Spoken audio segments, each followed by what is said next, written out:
មេរៀនទី2បើកសំណុំឯកសារនៃភាពមានបានភេទទី4សំណុំឯកសារនៃភាពមានបានទី6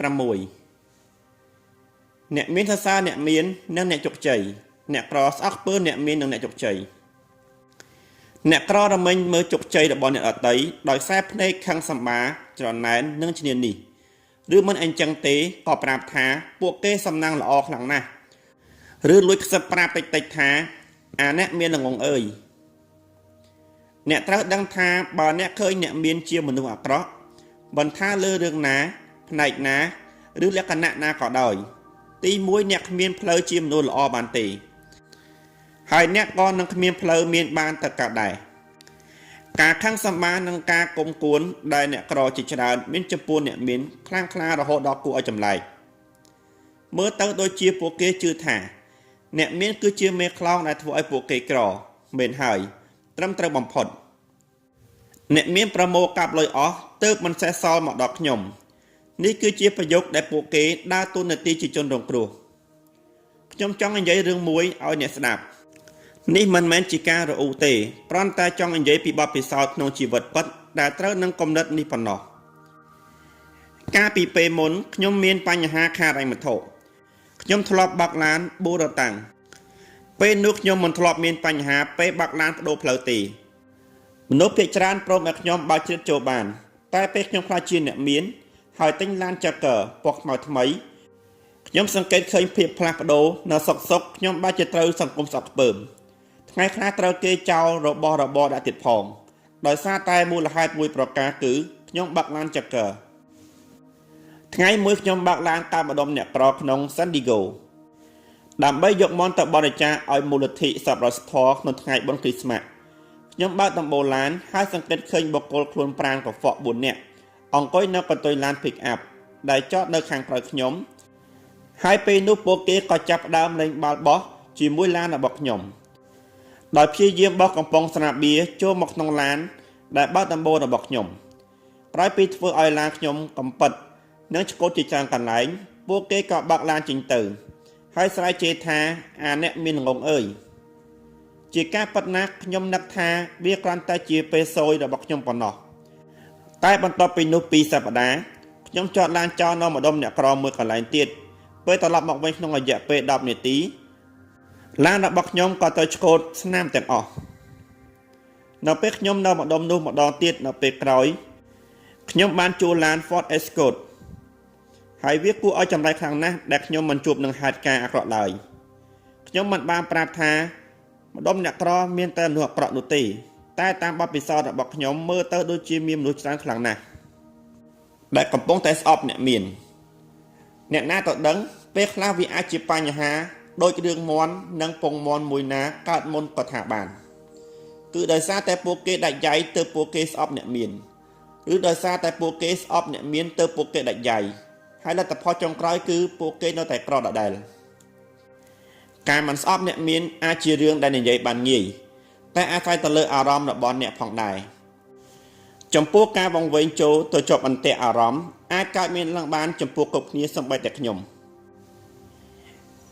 កាលពីពេលថ្មីកន្លងមកនេះ1ម៉ោងមុនឡើងវេទិកាសិក្ខាសាលាខ្ញុំអង្គុយញ៉ាំអាហារល្ងាចនៅក្នុងបន្ទប់សម្រាប់នៅសន្តាគារហើយខ្ញុំបានបើកទូរទស្សន៍មើលការប្រកួតកីឡាហើយចៃដន្យបើកទៅឃើញកម្មវិធី Talk Show របស់ Oprah កំពុងបញ្ចាំងទោះបីជាខ្ញុំមិនបានតាមដានកម្មវិធីទូរទស្សន៍តែខ្ញុំក៏ចូលចិត្ត Oprah ស្ត្រីម្នាក់នេះមានឥទ្ធិពលផ្នែកវិជ្ជមានចំពោះមនុស្សជាច្រើនអាចច្រើនជាងអ្នកណាទាំងអស់នៅក្នុងលោកនេះដែលអាចធ្វើបានហើយខ្ញុំយល់ថានាងពិតជាស័ក្តិសមនឹងទទួលបានលុយច្រើនឬជាសេដ្ឋីនីតែម្ដងនៅគណៈនោះនាងកំពុងសម្ភាសតារាសម្ដែងស្រី Halle Berry ពួកគេកំពុងនិយាយរឿងផលតបស្នងដែល Halle ទៅបានទទួលពីការសម្ដែងភាពយន្តរឿងចុងក្រោយវាគឺជាតម្លៃខ្លួនតារាសម្ដែងស្រីដែលខ្ពស់បំផុតក្នុងប្រវត្តិសាស្ត្រ$20 លានហើយ Halle ក៏ប្រាប់ថានាងមិនខ្វល់រឿងលុយទេនាងព្យាយាមតស៊ូឲ្យបានលុយចំនួនមហាសាលបែបនេះគឺដើម្បីបើកផ្លូវឲ្យស្ត្រីដទៃទៀតបានធ្វើតាមខ្ញុំបានលើសំឡេងខ្លួនឯងនិយាយបែបចំអកថាមែនឬគិតថាខ្ញុំនឹងទស្សនិកជន ដែលមើលកម្មវិធីនេះល្ងងខ្លាំងណាស់ឬអ្នកគួរតែយកលុយដែលបាននេះទៅតម្លើងប្រាក់ខែឲ្យមនុស្សនៅក្នុងផ្នែកផ្សាយពាណិជ្ជកម្មរបស់អ្នកខ្លះផងព្រោះនោះគឺជាការផ្សាយពាណិជ្ជកម្មដ៏អស្ចារ្យបំផុតដែលខ្ញុំធ្លាប់បានឮខ្ញុំទទួលបានដំណឹងពីអារម្មណ៍អវិជ្ជមានដែលចាប់ផ្ដើមកាត់ឡើងនៅក្នុងចិត្តហើយមួយនៅពេកនោះខ្ញុំភ្ញាក់ខ្លួនឡើងទាន់មុនពេលដែលមានធម៌ពលអវិជ្ជមានចូលមកគប់បណ្ដប់បានហើយអរគុណខ្លាំងណាស់ដែលសម្ដែងការយកឃើញខ្ញុំស្រែកប្រាប់ខ្លួនឯងដោយសម្លេងខ្លាំងៗដើម្បីលុបសម្លេងនៃភាពចំណែននោះខ្ញុំមិនជឿទេសូម្បីតែខ្ញុំជាមនុស្សខួរក្បាលមហាសេដ្ឋីតែខ្ញុំកំពុងតែចំណែននឹង Halle Berry ដែលរកលុយបានច្រើនជាងខ្ញុំខ្លាំងណាស់ខ្ញុំបញ្ញាផ្លាស់ប្ដូរកំណត់ភ្លាមហើយស្រែកអស់សម្លេងថាល្អខ្លាំងណាស់បងអូនស្រីអស្ចារ្យណាស់បងអូនគិតថ្លៃខ្លួនថោកពេកហើយដោយបងអូននេះគួរតែបានដល់ទៅ$30 លានអស្ចារ្យណាស់ធ្វើដៃដោយបងអូនស័ក្តិសមនឹងទទួលបានហើយណាហើយខ្ញុំក៏មានអារម្មណ៍ល្អឡើងជាងមុនច្រើនខ្លាំងណាស់មិនថាអ្វីជាហេតុផលពិតប្រាកដដែលនាងចង់បានលុយចំនួននោះទេបញ្ហាមិនមែននៅលើនាងតែនៅលើខ្ញុំទៅវិញទេចូលកុំភ្លេចថាការយកឃើញរបស់ខ្ញុំមិនបានផ្ដល់ផលប៉ះពាល់អ្វីចំពោះសេចក្តីសុខឬភាពមានបានរបស់ Halle Berry ទេតែវាប៉ះពាល់ខ្លាំងណាស់ចំពោះសេចក្តីសុខនិងភាពមានបានរបស់ខ្លួនខ្ញុំរឿងមួយទៀតដែលគួរចាំទុកគឺ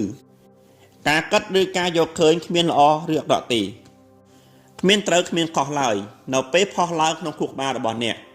តែវាអាចគ្រប់គ្រងឬកាត់បន្ថយធម៌ពលដែលនឹងនាំអ្នកទៅកាន់សេចក្តីសុខនិងជោគជ័យបានវិញ្ញាណទីដែលខ្ញុំពោលត្រូវនឹងធម៌ពលអវិជ្ជមានដែលនៅពីពេញរាងកាយរបស់ខ្ញុំនឹងចាប់ដើមធ្វើការហើយដោយសារតែខ្ញុំបានវឹកហាត់ខ្លួនឯងមកហើយទើបខ្ញុំចាត់ការផ្លាស់ប្ដូរទស្សនៈអវិជ្ជមានបានភ្លាមអ្នកអាចមានបានដោយមិនចាំបាច់ជាមនុស្សដែលឥតខ្ចោះគ្រាន់តែអ្នកត្រូវដឹងឲ្យទាន់ពេលគំនិតរបស់អ្នកចាប់ដើមមកផ្ដល់កម្លាំងឲ្យអ្នកឬអ្នកដទៃហើយបញ្ញាផ្លាស់ប្ដូរទស្សនៈឲ្យក្លាយជាវិជ្ជមានច្រើនជាងបំផុតអ្នកកាន់តែអានសៀវភៅនេះច្រើនប៉ុណ្ណាវិធីផ្លាស់ប្ដូរវិធីគិតរបស់អ្នកនឹងកើតឡើងឆាប់រហ័សងាយឡើងប៉ុណ្ណឹងដែរខ្ញុំសូមអះអាងថាអ្នកគួរសាងភាពមានបានហើយវាគឺជាទូនាទីរបស់អ្នកដែលត្រូវសាងភាពមានបានឲ្យបានក្នុងសៀវភៅដ៏អស្ចារ្យរឿង The 1 Minute Millionaire មិត្តរបស់ខ្ញុំ Mark Victor Hansen និង Robert Allen បានលើកយករឿងរ៉ាវរបស់ Rochelle Conwell ពីសៀវភៅបណ្ដុះគំនិតរបស់គេឈ្មោះ Arrest of Diamond ដែលសរសេរកាលពីជាង100ឆ្នាំមុនមកបញ្ជាក់យ៉ាងជាក់លាក់ស្នាដៃនិពន្ធរបស់ Conwell ផ្ដល់នូវគំនិតដ៏អស្ចារ្យជាច្រើនប្រកា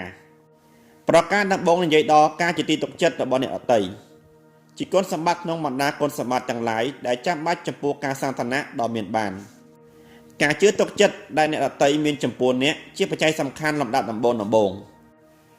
សាកគិតមើលថាអ្នកអាចទៅធ្វើធុរកិច្ចរួមជាមួយនឹងមនុស្សដែលអ្នកមិនទុកចិត្តសូម្បីតែបន្តិចបានឬទេគ្មានផ្លូវទេដូច្នេះដើម្បីឲ្យអ្នកមានបានជាបឋមអ្នកត្រូវធ្វើឲ្យមនុស្សចំនួនមហាសាលជឿទុកចិត្តលើអ្នកសិនហើយនៅពេលមានមនុស្សជឿចិត្តលើអ្នកច្រើនហើយ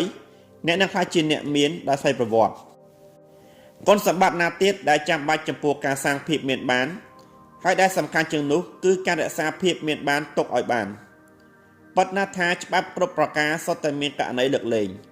តែជារួមអ្នកត្រូវដឹងថាអ្នកគួរតែធ្វើជាមនុស្សបែបណាទើបសម្រេចជោគជ័យបានគ្រប់ផ្នែក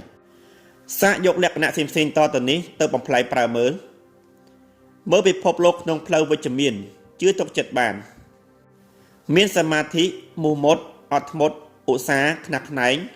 ចូលជាមួយអ្នកដទៃបានងាយមានសមត្ថភាពនៃការតាក់ទងឆ្លាតគួរសមនិងមានភាពជំនាញលើផ្នែកណាមួយយ៉ាងតិចប្រការមួយទៀតដែលគួរឲ្យចាប់អារម្មណ៍ក្នុងអត្ថបទនិពន្ធរបស់ Conwell គឺមនុស្សជាច្រើនដែលត្រូវបង្រៀនឲ្យជឿខុសថាអ្នកមិនអាចក្លាយជាអ្នកមានដែលល្អបានឬជាអ្នកមានដែលមានសទ្ធាលើសាសនាបានទេខ្លួនខ្ញុំក៏ធ្លាប់គិតបែបនោះដូចគ្នាខ្ញុំក៏ដូចមនុស្សភាគច្រើនដែលត្រូវមិត្តភ័ក្តិគ្រូបង្រៀនសារព័ត៌មាននិងអបប្រកបដទៃទៀតក្នុងសង្គមនិយាយដាក់ទៅជាថាអ្នកមានសត្វតែអាក្រក់និងលោភលន់គ្រប់គ្នាតែដូចបាននិយាយអញ្ចឹងនេះគឺជាការគិតដែលផ្ដេសផ្ដាសខ្លាំងណាស់នៅពេលដែលខ្ញុំបានយល់ដឹងពីបទពិសោធន៍ក្នុងពិភពលោកនៃការពិតមិនប្រកាន់ខ្ជាប់នឹងជំនឿចាស់ៗដែលផ្អែកទៅលើការភ័យខ្លាច ទឹកខ្ញុំឃើញថាអ្នកមានបំផុតដែលខ្ញុំស្គាល់ជាមនុស្សមានចិត្តល្អបំផុតដូចគ្នាពេលខ្ញុំរើទៅ San Diego នោះយើងរើទៅនៅក្នុងផ្ទះដែលស្ថិតនៅម្ដុំដែលឆាច់ឆាយបំផុតរបស់ក្រុងយើងចូលចិត្តភាពស្រស់ស្អាតរបស់ផ្ទះនិងបរិស្ថានជុំវិញក្នុងម្ដុំនោះតែខ្ញុំពេលខ្លះតិចតួចព្រោះខ្ញុំមិនស្គាល់អ្នកណាឡើយហើយមានអារម្មណ៍ថាខ្ញុំមិនទាន់អាចសម្របខ្លួនចូលទៅនៅទីនោះមិនសូវបានទើបខ្ញុំគិតថានឹងនៅស្ងៀមតែមិនចូលចិត្តតាក់ទងជាមួយនឹងពួកអ្នកមានទាំងនេះទេតែថាស៊ូបានមកដល់ឲ្យកូនរបស់ខ្ញុំដែលខណៈនោះអាយុ5ឆ្នាំនិង7ឆ្នាំបានស្គាល់គ្នាជាមួយក្មេងដទៃទៀតនៅម្ដងក្បែរផ្ទះ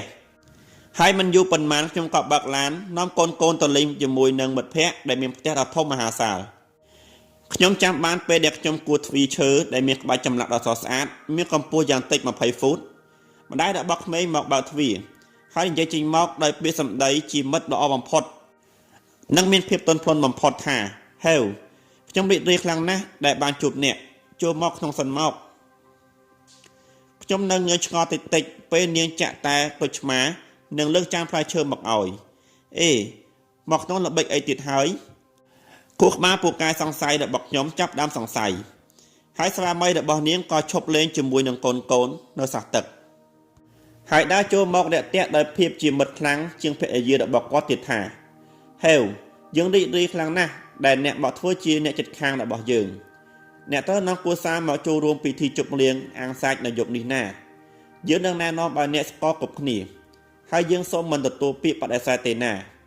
តើអ្នកលេងវាយកូនហ្គោទេខ្ញុំនឹងទៅវាយកូនហ្គោនៅថ្ងៃស្អែកទៅជាមួយគ្នាទេពេលនេះខ្ញុំដល់ថ្នាក់ភាំងតែម្ដងមានអ្វីកាត់ឡើងចំពោះពួកអាអ្នកមាននៅក្នុងចិន្ទនាការរបស់ខ្ញុំលាពួកគេឲ្យត្រឡប់មកប្រាប់ភរិយានៅផ្ទះថាយើងនឹងទៅចូលរួមពិធីជប់លៀងទាំងអស់គ្នាអូស្លាប់ហើយនាងអូទៀនថាតើខ្ញុំគួរស្លៀកពាក់អ្វីទៅចូលរួមល្អទៅត្រជាក់ចិត្តអូនសម្លាញ់អូននៅមិនទាន់យល់បងនិយាយទេមនុស្សពួកនេះមានភាពជាមិត្តសម្បំណាស់អូនស្លៀកពាក់បែបរបស់អូនទៅយើងទៅចូលរួមពិធីជប់លៀងនៅល្ងាចថ្ងៃនោះហើយបានជួបអ្នកដតីដែលកក់ក្ដៅចិត្តល្អចិត្តទូលាយនិងគួរឲ្យស្រឡាញ់បំផុតតាមដែលធ្លាប់ជួបក្នុងជីវិតពេលដល់ចំណុចមួយប្រធានបទនៃការសន្ទនាបានបដូរមកជារឿងបរិច្ចាគលុយអង្គការមួយស្ទរដែលគ្រប់គ្រងដោយភ្ញៀវស្រីម្នាក់ក្នុងពិធីខ្ញុំស្ទើរតែមិនជឿខ្ញុំឃើញមនុស្សឈរតម្រង់ជួរគ្នាប្រកល់លុយឲ្យស្ត្រីម្នាក់នោះមែនហើយ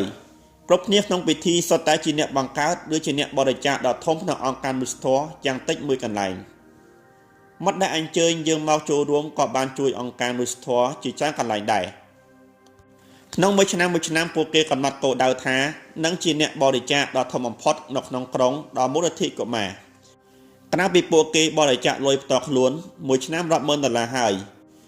ក្នុងមួយឆ្នាំពួកគេនៅតែរៀបចំពិធីសមរសរដើម្បីរកលុយបរិច្ចាគជាច្រើនសែនដុល្លារទៀតផងក្រៅពីនេះយើងបានស្គាល់គ្រូពេទ្យម្នាក់ដែលជិតស្និទ្ធជាមួយនឹងគូសារនេះខ្លាំងណាស់គាត់គឺជាគ្រូពេទ្យម្នាក់ដែលព្យាបាលជំងឺប៉ង់អាស័យឈាមដ៏ពូកែបំផុតរបស់ពិភពលោកហើយរកលុយបានមហាសាលជាមធ្យមគាត់ទទួលបានប្រាក់ចំណូលពីការវះកាត់ម្ដងប្រហែលជា$5,000ទៅ$10,000ហើយគាត់វះកាត់ជាមធ្យមមួយថ្ងៃពី4ទៅ5ម៉ោងខ្ញុំនិយាយដល់គាត់ព្រោះរាល់ថ្ងៃអង្គារជាថ្ងៃវះកាត់ឥតគិតលុយគាត់នឹងវះកាត់មនុស្សក្នុងក្រុងដែលគ្មានលុយសម្រាប់ព្យាបាលដល់ថ្ងៃអង្គារគាត់នឹងធ្វើការពីម៉ោង6ព្រឹករហូតដល់ម៉ោង10យប់ហើយវះកាត់អ្នកជំងឺជាង10នាក់ដោយមិនគិតថ្លៃព្យាបាលជាងនេះទៅទៀតគាត់បានរៀបចំអង្គភាពរបស់ខ្លួនឯងឡើងមកក្នុងគោលបំណងដើម្បីបបួលពេទ្យដទៃទៀតឲ្យបើថ្ងៃព្យាបាលដោយអត់គិតថ្លៃសម្រាប់មនុស្សក្នុងប្រជុំជនរបស់ខ្លួនផងដែរមិនបាច់ប្រាប់ក៏ប្រហែលជាបានដឹងថាការជឿចាស់ក្នុងគូក្បាលរបស់ខ្ញុំដែលថាអ្នកមានជាពួកលបលន់រលាយបាត់រហូតអស់ពេលដែលខ្ញុំបានដឹងការពិតពេលនេះខ្ញុំដឹងហើយថាការពិតគឺជារឿងផ្ទុយពីរឿងដែលខ្ញុំគិតមករហូតតាមសេចក្តីដឹងនេះអ្នកមានបំផុតដែលខ្ញុំស្គាល់ជាមនុស្សដែលល្អបំផុតថែមទាំងមានចិត្តទូលាយបំផុតទៀតផងខ្ញុំមិនបានប្រាប់ថាអ្នកក្រនិស្ស័យមិនល្អឬចិត្តចង្អៀតនោះទេប៉ុន្តែខ្ញុំហ៊ាននិយាយពេញមាត់ថាការជឿដែលថាអ្នកមានគ្រប់គ្នាជាមនុស្សអាក្រក់នោះគ្មានប្រយោជន៍និងអាក្រក់ខ្លាំងណាស់ដែលការពិតគឺការស្អប់ខ្ពើមអ្នកមានគឺជាវិធីមួយដែលនាំទៅកាន់ភាពក្រលំបាកនៅទីបំផុតយ៉ាងពិតប្រាកដ មនុស្សយើងគ្រប់គ្នាសុទ្ធតែមានទម្លាប់ជាប់ខ្លួនហើយការបញ្ឈប់និស្ស័យឬទម្លាប់ណាក៏ដោយយើងត្រូវពឹងលើការវឹកហាត់ជំនួសការស្អប់ខ្ពើមអ្នកមានខ្ញុំចង់ឲ្យអ្នកហាត់សរសើរអ្នកមានលើកតម្កើងអ្នកមាននិងស្រឡាញ់អ្នកមានវិធីនេះនឹងក្លាយជាការបណ្ដោះបណ្ដាលការជឿចូលទៅក្នុងអធិសម្បញ្ញៈរបស់អ្នកថានៅពេលអ្នកមានបានអ្នកដតីនឹងសរសើរលើកតម្កើងនិងស្រឡាញ់អ្នកមិនមែនស្អប់ខ្ពើមអ្នកដោយតែអ្នកអាចមានអារម្មណ៍ចំពោះអ្នកមាននៅក្នុងពេលនេះទេទស្សនៈមួយដែលជាវិធីនៃការរស់នៅរបស់ខ្ញុំដែលជាពាក្យបង្រៀនចាស់របស់មនុស្សចាស់ជនជាតិហាវ៉ៃនោះគឺចូលលើកតម្កើងសរសើររឿងដែលអ្នកចង់បានបើអ្នកឃើញអ្នកណាមានផ្ទះស្អាតចូលសរសើរមនុស្សម្នាក់នោះនិងផ្ទះមួយនោះផងបើអ្នកឃើញអ្នកណាមានឡានស្អាតចូលសរសើរមនុស្សម្នាក់នោះនិងឡានរបស់គេផងបើអ្នកឃើញអ្នកណាមានគួរសារយ៉ាងកក់ក្ដៅចូលសរសើរម្នាក់នោះនិងសរសើរគួរសាររបស់គេផងបើអ្នកឃើញអ្នកណាមានរូបរាងស្អាតចូលសរសើរមនុស្សម្នាក់នោះនិងសរសើររាងកាយរបស់គេផងគោលការណ៍នៃភាពមានបានចូលសរសើរលើរឿងដែលអ្នកចង់បានចំណុចសំខាន់គឺថាបើអ្នកស្អប់រឿងដែលអ្នកដទៃមានមិនថាក្នុងលក្ខណៈណាក៏ដោយអ្នកនឹងគ្មានថ្ងៃបានរឿងនោះទេរឿងមួយទៀតគឺបើអ្នកឃើញនរណាម្នាក់បើកឡានចក្រពណ៌ខ្មៅបើកដំបូលសស្អាតចូលកុំចោលកំប៉ុងបៀចូលឡាននោះប្រកាសចេតនារំដាក់ដៃត្រង់បេះដូងរបស់អ្នកហើយនិយាយថាខ្ញុំចូលចិត្តអ្នកមានខ្ញុំសរសើរអ្នកមានខ្ញុំស្រឡាញ់អ្នកមានហើយខ្ញុំនឹងធ្វើជាអ្នកមានម្នាក់ក្នុងចំណោមពួកអ្នកមាននោះយកចង្អុលដៃប៉ះក្បាលរបស់អ្នកហើយនិយាយថាខ្ញុំមានខួរក្បាលមហាសេដ្ឋីចំណុចគួរបដិបត្តិសម្រាប់ខួរក្បាលមហាសេដ្ឋី 1. វឹកហាត់តាមទស្សនៈរបស់ចាស់បុរាណជនជាតិហាវ៉ៃសរសើរលើរឿងដែលអ្នកចង់បានបើកឡានជុំវិញក្រុងទិញទស្សនាម្ដីមកអានដើម្បីមើលរូបភាពផ្ទះស្អាតៗឡានស្អាតៗនិងអានរឿងរ៉ាវធុរកិច្ចដែលសម្រេចជោគជ័យនៅពេលដែលអ្នកឃើញរបស់ដែលអ្នកចូលចិត្តចូលសរសើររឿងនោះនិងម្ចាស់របស់ឬមនុស្សដែលពាក់ព័ន្ធផង 2. សរសេរអ្នកផ្ញើសម្បត្តិឬអ៊ីមែលខ្លីៗទៅឲ្យមនុស្សដែលអ្នកស្គាល់ឬមិនស្គាល់ក៏បានដែរដែលសម្រេចជោគជ័យយ៉ាងខ្លាំងក្នុងផ្នែកណាក៏ដោយប្រាប់ពួកគេថាអ្នកសរសើរពីជោគជ័យរបស់គេខ្លាំងប៉ុណ្ណាគណៈពេលនេះអត្ថបទភាគទី8ត្រូវបានឈានមកដល់ទីបញ្ចប់និងសូមបន្តតាមដានស្ដាប់នៅភាគបន្តសូមអរគុណ